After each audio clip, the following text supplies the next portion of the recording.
बिस्मिल्लाहिर्रहमानिर्रहीम, अस्सलाम वालेकुम एंड गुड मॉर्निंग। मैं हूं समर अब्बास, आपको अपने डिजिटल चैनल पर खुशामदीद कहूँगा। नाज़रीन, आज कौमी असम्बली का इजलास होने जा रहा है और आज इस इजलास के हवाले से कल रात तक तो सदर आरिफ अलवी साहब ने मंजूरी नहीं दी थी, लेकिन रात गए मिडनाइट 12 बजे के बाद आरिफ अलवी साहब ने आज कौमी असम्बली का इजलास बुलाने की जो समरी थी निगरान वज़ीर आज़म की, उस पर दस्तखत कर दिए हैं। और दस्तखत करने के साथ साथ आरिफ अलवी साहब ने निगरान हुकूमत को, निगरान वज़ीर आज़म को और इलेक्शन कमीशन को खरी खरी सुना भी दिए। साथ आरिफ अलवी ने जो एक बड़ा लंबा चौड़ा एक नोट लिखा है, साथ जो अपने सख्त किस्म के तहफ़्फ़ुज़ात का उन्होंने इजहार किया है, वो मैं आपसे डिटेल शेयर करूंगा क्योंकि उन्होंने एग्जैक्टली उनका मौक़िफ़ था क्या इस इजलास के बारे से, जो उन्होंने गुस्सा किया, खरी खरी सुनाई, वो क्या बातें की उन्होंने। इसके अलावा जनाब जो इमरान खान साहब का ख़त है IMF को, वो ख़त बड़ा ज़ेर बहस है कल से। उस ख़त में इमरान खान क्या कहते हैं? ख़त में सबसे पहली लाइन ही ये लिखी है इमरान खान ने कि मैं इस ख़त के ज़रिए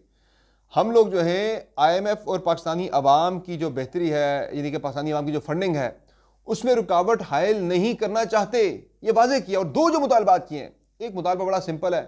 कि जी 30% जो है कौमी असम्बली और सूबाई असम्बली की नशिस्तों का ऑडिट किया जाए, तहकीकात की जाए, भाई धांधली हुई या नहीं हुई। और दूसरा वो कहते हैं जी कि यूरोपीय यूनियन के ऑब्जर्वर्स की जो रिपोर्ट थी पाकिस्तान में इंतखाबात की मॉनिटरिंग की, वो रिपोर्ट जारी करवाई जाए। This is very simple. और कुछ मजीद बातें भी हैं, वो मैं आगे चल के इस पर बात करूंगा, क्योंकि निगरान वज़ीर आज़म तो कह रहे हैं भाई इमरान खान ने जो किया है इसकी उन्हें हर सूरत में कीमत चुकानी पड़ेगी। यानी कि जो इस पर तरीके साफ के लिए ठीक ठाक किस्म का जो है वो एक आगे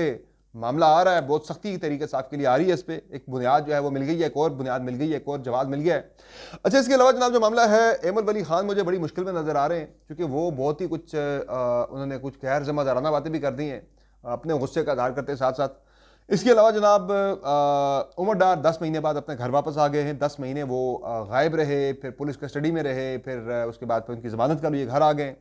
फिर खान साहब अपनी पार्टी के ऊपर दो चीज़ों पे बड़ी शदीद नाराज़ हैं। किन दो बातों में नाराज़ हैं आपको बताएंगे। आपसे रिक्वेस्ट है कि अगर आपने अब तक चैनल को सब्सक्राइब नहीं किया हुआ तो चैनल को सब्सक्राइब जरूर करें। वीडियो अगर आपको पसंद आए तो इसको लाइक जरूर किया करें और बेल आइकन जरूर प्रेस करें, ताकि आपको तमाम वीडियोज़ की बर वक्त अपडेट मिल जाया करे। और अपना फीडबैक कमेंट सेक्शन में जरूर दिया करें। तो जनाब सबसे पहले जरा बात कर लेते हैं, आरिफ अलवी साहब ने कौमी असम्बली का इजलास तो बुला लिया, बिल्कुल आखिरी दिन 21वां दिन जो है जब वो आ गया, और 29 को यानी आज जब कौमी असम्बली का इजलास ऑलरेडी बुला लिया गया था, तो आरिफ अलवी ने भी उस पर समरी जो थी निगरान वज़ीर आज़म की, उस पर दस्तखत कर दिए हैं। और अब ये इजलास जो है जिसे कहा जाता है गैर आइनी इजलास होगा, सदर ने समरी पे दस्तखत नहीं किया तो सदर साहब ने समरी पे दस्तखत कर दिया है, लेकिन साथ ही साथ उन्होंने निगरान वज़ीर आज़म को ठीक ठाक खरी खरी सुना भी दी है। आरिफ अलवी साहब ने इस खत के अंदर जो है वो निगरान हुकूमत के बारे में जो सख्त बातें लिखी हैं, वो मैं आपको एक लंबा चौड़ा जो नोट आरिफ अलवी ने भेजा है उसकी कुछ चीदा चीदा बातें मैं आपके गोश गुजार करता हूँ। यही तो आरिफ अलवी ने आज 29 फरवरी को इजलास तलब कर लिया,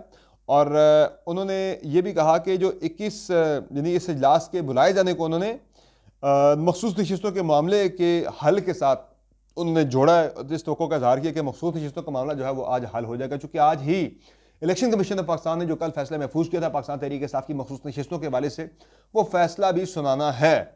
तो सदर ने निगरान वज़ीर आज़म की जानिब से भिजवाई जाने वाली समरी में निगरान वज़ीर आज़म के लहजे और लगाए गए इल्ज़ामात पर सख्त तहफ़्फ़ुज़ात का इजहार किया है।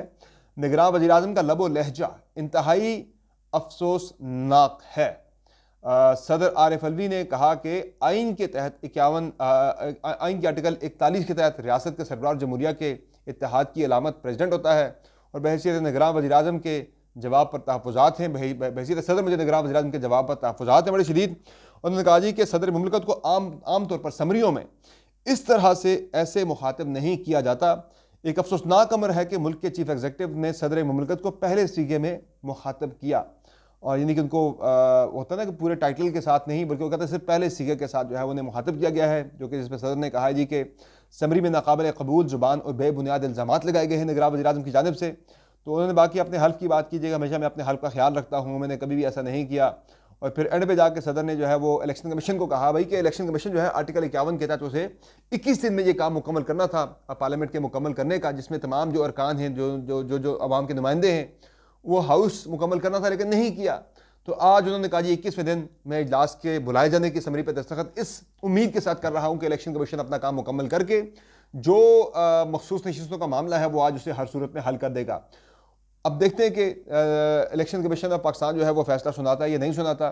क्योंकि इलेक्शन कमीशन का इरादा जो है वो नज़र नहीं आ रहा था कल के जो डिस्कशन थी उसमें, कि वो मखसूस नशिस्तों के हवाले से फैसला सुनाए या तहरीक इंसाफ को ये नशिस्तें दें, ये नशिस्तें जो है वो इलेक्शन कमीशन बाकी जमातों के अंदर बांटना चाह रहा है। इस मामले पे ऑब्वियसली तहरीक इंसाफ जो है वो सुप्रीम कोर्ट ऑफ पाकिस्तान जाएगी, तो देखते हैं कि वहाँ से तहरीक इंसाफ के हक में कोई फैसला आता है या नहीं। चूंकि प्रेसिडेंट्स में ऑलरेडी पहले कोर्ट कर चुका हूँ 2-3 मरतबा के KP असम्बली के अंदर जब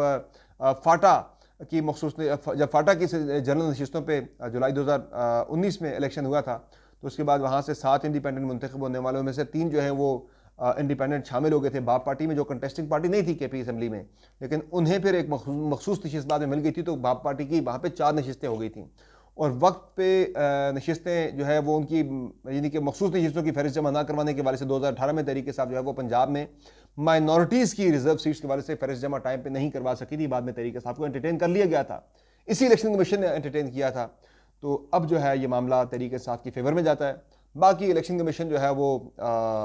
दिन को रात कहे, रात को दिन कहे, उनकी अपनी मर्जी है, उनकी अपनी इंटरप्रिटेशन है, उनकी अपनी नीयत है, लेकिन ये मामला मुझे लगता है कि शायद सुप्रीम कोर्ट ऑफ पाकिस्तान में जाके स्टैंड नहीं कर पाएगा। यहाँ से तहरीक इंसाफ के हक में चीज़ें आ ही जाएंगी, फैसला तहरीक इंसाफ के हक में यहाँ से हो सकता है। इसके अलावा जनाब जो अगला मामला है वो है जनाब इलेक्शन जो है प्रेसिडेंट का, उसका शेड्यूल भी यकम को आ जाएगा, लेकिन साथ साथ जो मामला इंपॉर्टेंट है वो ये है कि सदर के इलेक्शन के लिए प्रेजाइडिंग अफसरान का तकर्रर कर दिया गया है। कौमी असम्बली और सेनेट में जो है, सेनेट के लिए इस्लामाबाद हाई कोर्ट के चीफ जस्टिस जो हैं वो प्रेजाइडिंग अफसर मुकर्रर हुए हैं। पंजाब के लिए पंजाब के जो है वो लाहौर हाई कोर्ट के चीफ जस्टिस नहीं बल्कि मेंबर इलेक्शन कमीशन जो है सिंध के वो मुकर्रर हुए हैं, मेंबर वहाँ यानी कि प्रेजाइडिंग अफसर। बाकी सिंध, बलूचिस्तान और खैबर पख्तूनख्वा की असम्बलियों के लिए इन तीनों सूबाई जो हाई कोर्ट्स हैं उनके चीफ जस्टिस साहिबान जो हैं वो उन्हें प्रेजाइडिंग अफसरान मुकर्रर किया गया है इलेक्शन कमीशन की जानिब से।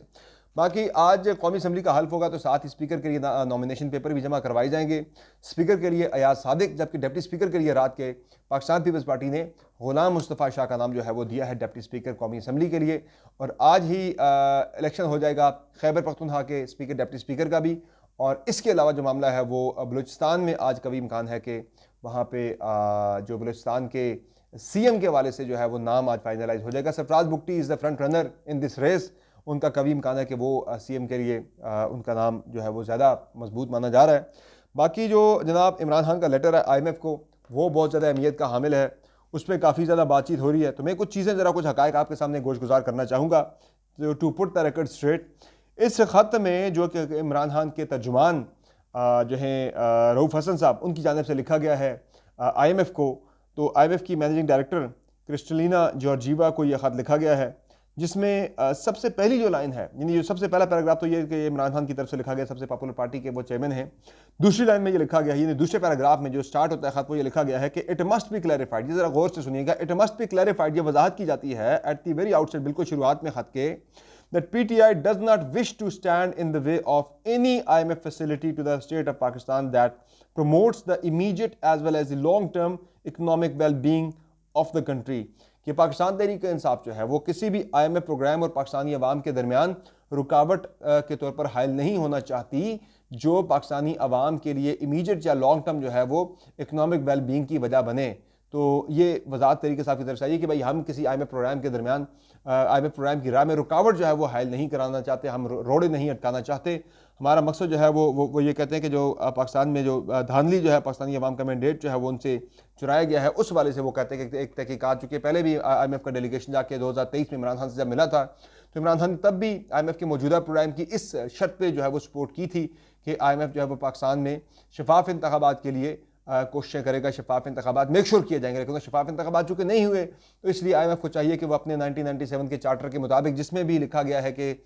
उन मुल्कों के अंदर प्रोग्राम देते वक्त जो है वो IMF इन चीज़ों को देखता है कि वहाँ पे पॉलिटिकल सिचुएशन क्या है और बाकी जो है करप्शन के मामला, दीगर मामला को वहाँ पे IMF देखता है। तो वो ज़रा उनको याद दहानी IMF को करवाई गई है कि भाई आप ज़रा अपने चार्टर को देखें। इसके अलावा IMF को ये भी कहा गया कि भाई जो मेंबर कंट्रीज़ हैं, जो आपके अहम तरीन, जिनमें अमेरिका है, बरतानिया है, यूरोपीय यूनियन है, ये इनके भी रिपोर्ट जो हैं वो अब तक आई हैं, उन सब ने भी पाकिस्तान के अंदर इलेक्शन में धांधली के वजह से सख्त तहफ़्फ़ुज़ात का इज़हार किया है। और इसके अलावा जो 2 मुतालबे किए गए हैं IMF से, वो 2 मुतालबे सिर्फ ये किए गए हैं कि एक तो IMF जो है वो